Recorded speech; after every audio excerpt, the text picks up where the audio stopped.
আজি আন এখন ভিডিঅ' লৈ তোমালোকৰ আগত উপস্থিত হৈছোঁ যে যিসকল ছাত্ৰ ছাত্ৰী এই বৰ্ষত ফাৰ্ষ্ট ছেমিষ্টাৰত পঢ়ি আছে তেওঁলোকৰ কাৰণে আজিৰ ভিডিঅ' অত্যন্ত গুৰুত্বপূৰ্ণ হয়।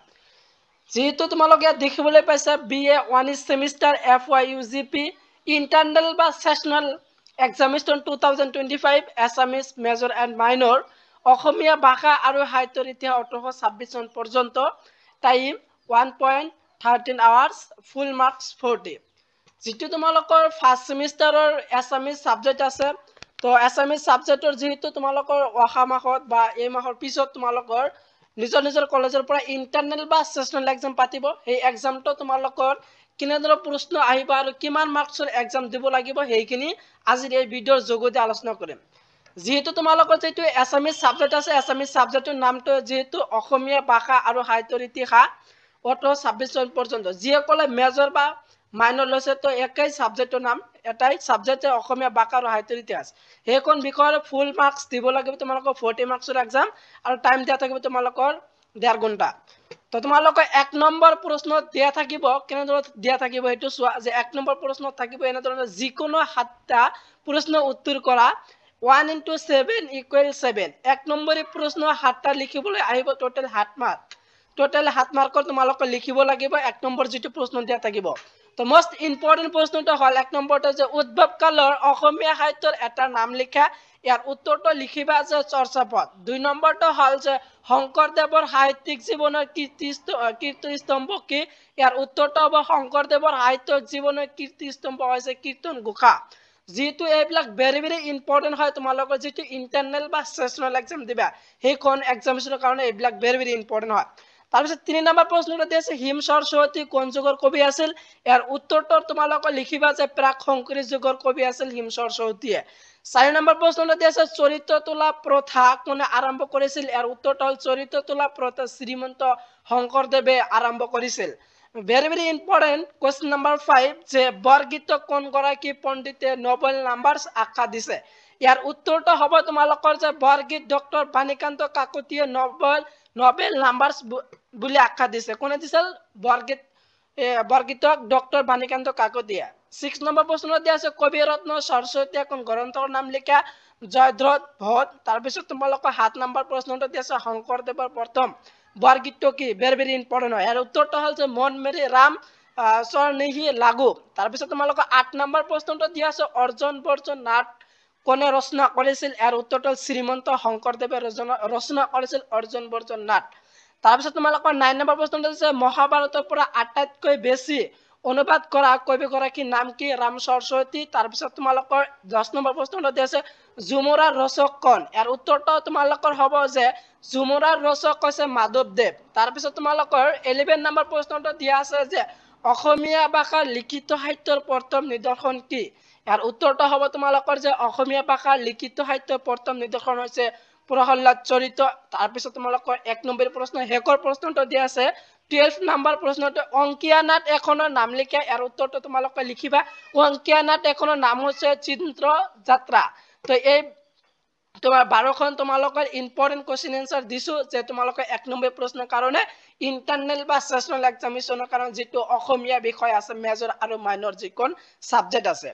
তো 1 নম্বৰ প্ৰশ্নৰ কাৰণে এইবিলাক তোমালোকে শিকি যাবা ইয়াৰ পৰা যিকোনো তোমালোকে 7টা 100% কমন পাবা যেটো তোমালোকে ইন্টাৰনেল এক্সাম দিবা। তাৰপিছত তোমালোকৰ 2 নম্বৰত চোৱা যে 2 নম্বৰ প্ৰশ্ন দিয়া থাকিব এনেধৰণে যে কোৱেশ্চন নম্বৰ 2 যে যিকোনো 4টা প্ৰশ্ন উত্তৰ কৰা 4 * 4 = 8 তো তোমালোকৰ 2 নম্বৰ প্ৰশ্ন দিয়া থাকিব 2 নম্বৰী প্ৰশ্ন টোটাল 4টা লিখিব লাগিব টোটাল 8 মাৰ্কছৰ হেলি দিয়া থাকিব। তো 2 নম্বৰ প্ৰশ্ন তোমালোকে 4টা লিখিব লাগিব টোটাল 8 মাৰ্কছৰ। তো প্ৰথমটো তোমালোকৰ আহিব পাৰে যে 1 নম্বৰটো ভেৰি ইম্পৰ্টেন্ট বৰগীতৰ দুটা বৈশিষ্ট্য লিখা তো বৰগীতৰ তোমালোকৰ বৈশিষ্ট্য আহিব পাৰে বৰগীতৰ বৈশিষ্ট্যখিনি তোমালোকে চাবা। তাৰপিছত 2 নম্বৰটো দিয়া আছে শংকৰী যুগৰ সাহিত্যৰ দুটা বৈশিষ্ট্য লিখা আৰু উত্তৰটো দিয়া আছে এই যুগত ৰচিত সাহিত্য ধৰ্মীয় আৰু আধ্যাত্মিক বিষয়বস্তুৰ প্ৰাধান্য দেখা যায় বিশেষকৈ এক চৰণ নাম ধৰ্ম প্ৰচাৰৰ বাবে এই সাহিত্য ৰচিত হৈছিল। 2 নম্বৰটো দিয়া আছে শংকৰী যুগৰ সাহিত্য সৰল আৰু জনপ্ৰিয় ভাষাৰ ব্যৱহাৰ কৰা হৈছিল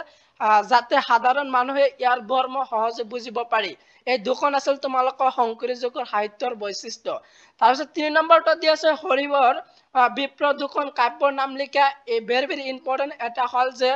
ব্ৰহ্মণৰ যুদ্ধ আৰু লহৰকৰ যুদ্ধ এই দুখন আছিল হৰিবৰ বিপ্ৰৰ দুখন কাব্য তাৰপিছত তোমালোকৰ 4 নম্বৰ প্ৰশ্নটো দি আছে চৰ্যাপদ বৰ কোনে কৰ পৰা উদ্ধাৰ কৰিছিল আৰু উত্তৰটো তোমালোকৰ হৰপ্ৰসাদ শাস্ত্ৰীয়ে নেপালৰ ৰাজকীয় পুথিভঁৰালৰ পৰা চৰ্যাপদবোৰ উদ্ধাৰ কৰিছিল তো এইবিলাক প্ৰশ্ন তোমালোকৰ 2 নম্বৰীৰ কাৰণে শিকি যাবা যেটো তোমালোকে ইন্টাৰনেল বা সেশনাল এক্সামিনেশন 2025 যেটো দিবা তাৰপিছত তোমালোকে চোৱা যে 5 নম্বৰত আছে হিম সৰস্বতীৰ এখন গ্ৰন্থৰ নাম লিখা তেওঁৰ পৃষ্ঠপোষক ৰজা কোন আছিল আৰু উত্তৰটো হ'ব যে প্ৰহ্লাদ চৰিত তেওঁৰ পৃষ্ঠপোষক ৰজা আছিল দুৰ্লভ নাৰায়ণ তাৰপিছত তোমালোকৰ 6 নম্বৰ প্ৰশ্নটো আছে যেহেতু এইবিলাক প্ৰশ্ন তোমালোকৰ 2 নম্বৰৰ প্ৰশ্নৰ কাৰণে ভেৰি ইম্পৰ্টেন্ট হয় ভাৰতীয় ইউৰোপীয় ভাষা পৰিয়ালৰ বাক দুটা কি এইটো আনসাৰটো চাবা তোমালোকে তাৰপিছত তোমালোকৰ 7 নম্বৰটো আছে বৰ্তদেৱৰ প্ৰকৃত নাম কি পণ্ডিত সমাজে তেওঁ কি উপাধি দিছিল ভেৰি ইম্পৰ্টেন্ট হয় এই প্ৰশ্ন তোমালোকৰ ফাইনেল এক্সামিনেশনৰ অত্যন্ত গুৰুত্বপূৰ্ণ হয় ইয়াৰ উত্তৰটো হ'ব যে বৰ্তদেৱৰ প্ৰকৃত নামটো কি আছিল বৈকুণ্ঠনাথ ভাগৱত ভট্টাচাৰ্য আছিল আৰু পণ্ডিত সমাজে তেওঁ কথা ভাগৱত জনক উপাধি দিছিল তাৰপিছত তোমালোকৰ 8 নম্বৰ যে 2 নম্বৰী প্ৰশ্ন হেকৰ প্ৰশ্নটো 8 নম্বৰ প্ৰশ্নটো দিয়া আছে যে শংকৰদেৱৰ দুখন ভক্তিমূলক গ্ৰন্থৰ নাম লিখা ইয়াৰ উত্তৰটো তোমালোকে লিখিবা কীৰ্তন কুকা আৰু দশম এই দুখন আছে শংকৰদেৱ দুখনৰ ভক্তিমূলক গ্ৰন্থৰ নাম তো এইখিনি তোমালোকে চাই যাবা যেহেতু 8টা মান তোমালোকৰ প্ৰশ্ন দিছে 2 নম্বৰ প্ৰশ্নৰ কাৰণে ইয়াৰ পৰা যিকোনো তোমালোকে 4টা কমন পাবা যেটো তোমালোকে ইন্টাৰনেল বা সেশনাল এক্সাম দিবা 2025 বৰ্ষত যেটো ফাৰ্স্ট সেমিস্টাৰ অসমীয়া বিষয়ৰ তাৰপিছত চোৱা যে তোমালোকে 3 নম্বৰ প্ৰশ্ন কেনেদৰে প্ৰশ্ন দিয়া থাকিব 3 নম্বৰত চোৱা যে যিকোনো 3টা প্ৰশ্নৰ উত্তৰ কৰা 5 * 3 = 15 তোমালোকে 3 নম্বৰ প্ৰশ্ন তোমালোকে 5 নম্বৰী প্ৰশ্ন দিয়া থাকিব যিকোনো 3টা হে প্ৰশ্ন লিখিব লাগিব তো যিকোনো 3টা প্ৰশ্ন তোমালোকে লিখিব লাগিব মই ইয়াত 9টা মান প্ৰশ্ন দিছে ইয়াৰ পৰা যিকোনো 3টা হে তোমালোকৰ কমন পাবা তোমালোকে 9টা শিকি যাবা তো কোনখিনি দিছে এগিলি চোৱা কোশ্চেন কিনে তো প্ৰথমটো দিয়া আছে হিম সৰস্বতীৰ বিষয় চমুটো কাহিব পাৰে বা ৰাম সৰস্বতী ভাৰতীয় আৰ্য ভাষা ঝুমুৰা শংকৰদেৱ বেউলা এখন এই 6খন তোমালোকৰ চমুটো কাহিব পাৰে নহলে তোমালোকৰ এনেধৰণৰ আহিব পাৰে যে কি উপায়েৰে হৰিণ্যকশিপুৱে প্ৰহ্লাদক হত্যাৰ চেষ্টা কৰিছিল আৰু 7 নম্বৰটো আছে বৰগীতৰ ভাষা সম্পৰ্কে আলোচনা কৰাৰ 9 নম্বৰটো দিয়া আছে অসমীয়া ভাষাৰ উৎপত্তি সম্পৰ্কে যিকোনো এটা মতামত লিখা তো এইকেইটা আছে তোমালোকৰ 5 নম্বৰী প্ৰশ্নৰ কাৰণে ভেৰি ইম্পৰ্টেন্ট হয় তোমালোকে ইন্টাৰনেল বা সেশনাল এক্সামিনেশনৰ কাৰণে এইবিলাক তোমালোকে শিকি যাবা ইয়াৰ পৰা যিকোনো তোমালোকৰ 3টা কমন পাবা তাৰ পিছত চোৱা যে তোমালোকৰ 4 নম্বৰ প্ৰশ্নত কেনেদৰে দিয়া থাকে তো 4 নম্বৰত দিয়া থাকিব যে যিকোনো এটা প্ৰশ্ন উত্তৰ কৰা তো যিকোনো এটা প্ৰশ্ন উত্তৰ কৰা তোমালোকৰ ইয়াতে যে 10 * 1 = 10 তো 10 মাৰ্কৰ ইয়াতে তোমালোকৰ লিখিবলৈ লাগিব তো 10 নম্বৰ প্ৰশ্ন তোমালোকে ইন্টাৰনেল এক্সামিনেশনত থাকিব যে 10 মাৰ্কৰ তোমালোকৰ এটা দিয়া থাকিব যে কোন 4 নম্বৰ প্ৰশ্ন তোমালোকৰ দেখিবলৈ পাবা যে যিকোনো এটা প্ৰশ্ন লিখিব লাগে তো ইয়াত মই 7টা মান দিছো ইয়াৰ পৰা যিকোনো তোমালোকৰ এটা কমন পাবা 7টা কি দিছো সেইখিনি চোৱা তোমালোকৰ ইম্পৰ্টেন্ট কাৰণে তো 1 নম্বৰটো আছে যে প্ৰাক শংকৰী যুগৰ সাহিত্যত সেই সময়ৰ সমাজ জীৱনৰ ছবি সম্পৰ্কে আলোচনা কৰা তাৰপিছত 2 নম্বৰটো আছে হৰিবৰ বিপ্ৰৰ সাহিত্য প্ৰতিভা সম্পৰ্কে আলোচনা কৰা 3 নম্বৰটো আছে অংগীয়া নাটৰ সূত্ৰধাৰাৰ ভূমিকা আলোচনা কৰা ভীমচৰিত বধকাব্য কাহিনী ভাগৰ এটি বৰ্ণনা দিয়া অৰ্জন বিভাগ যুগৰ মূল কথাখিনি আলোচনা কৰা উদ্ভৱকালীন অসমীয়া ভাষাৰ বৈশিষ্ট্য সম্পৰ্কে আলোচনা কৰা নাৰায়ণ কাহে বুকুতি কৰা তেৰা বৰগীতৰ মূল ভাৱ লিখা এই 7খন তোমালোকৰ 10 নম্বৰী প্ৰশ্নৰ কাৰণে ইম্পৰ্টেন্ট মোস্ট ইম্পৰ্টেন্ট সহকাৰে তোমালোকক দিছো ইয়াৰ পৰা যিকোনো তোমালোকে এটা কমন পাবা তোমালোকে 7টা ভালদৰে শিকি যাবা ইয়াৰ আনসাৰটো তোমালোকে কিতাপৰ পৰা তোমালোকে ভালদৰে শিকিবা